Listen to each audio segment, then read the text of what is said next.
Saudi আরবে ধন্যা পাতা খাইবে একটু গ্রানও নাই, কি বড় বড় পাতা দেখে কাছ থেকে একটু গ্রান নাই। আরবিতে বলা হয় কুচবরা, আর আমি একটু গ্রান নাই। অনেকে প্রশ্ন করেন, মেসেজ করেন, আপু আপনি বিদেশে কেন,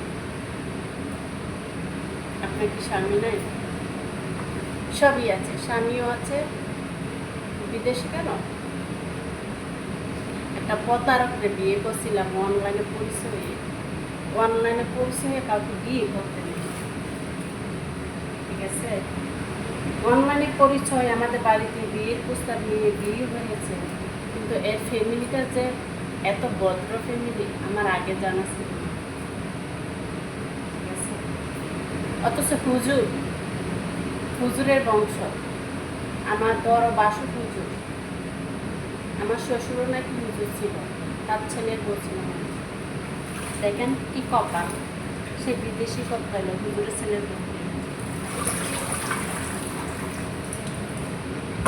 করিস না রে ভাই।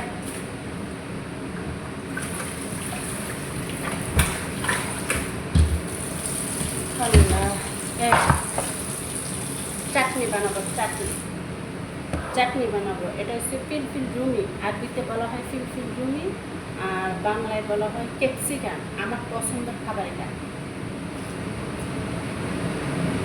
মিষ্টি মিষ্টি। এ বড় বড় মরিচ আছে না, ক্যাপসিকাম বলা হয় বাংলায়। মরিচ দিছি, রসুন দিছি, টমেটো দিছি, ধনিয়া পাতা কাটতেছি, চাটনি বানাবো। চাটনি আমি একা খাবো না, আমার ম্যাডামরা খাবে, অনেকগুলো বানাবো। ব্লেন্ডার করে ফ্রিজে রেখে দেবো, যখন মনে চাবে ঝাল খাইতে তখনই বের করে খাবো। অনেক পছন্দ করে আমার ম্যাডাম এটা। আমার যখন ঝাল খাইতে মন চায় তখন ঝাল খাই, এমনিতে আমি ঝাল খাইতে পারি না। কালকে এরকম একটা কাঁচা মরিচ খাইছি, খাইয়া 1 ঘন্টা চোখের পানি পড়ছে, কারণ আমি মরিচ খেতে পারি না। একসময় খেতে পারতাম, এখন বিদেশে আসার পরে মরিচ একদম খেতে পারি না।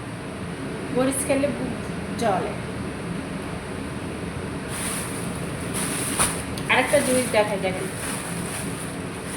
আমাদের বাংলাদেশে এগুলো কি বলে, এগুলো এদেশে সম্ভব হয় পাতাটাকে টক টক লাগে, এটা সালাদ বানায়, মানে এমনি খাবে, রান্না নাই, কোনো কিচ্ছু নাই।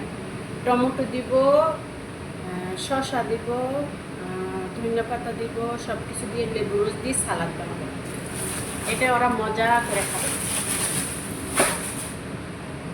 বিদেশিরা পাতা খায় বেশি, আমাদের বাংলাদেশে যদি এরকম পাতা সাতা খায়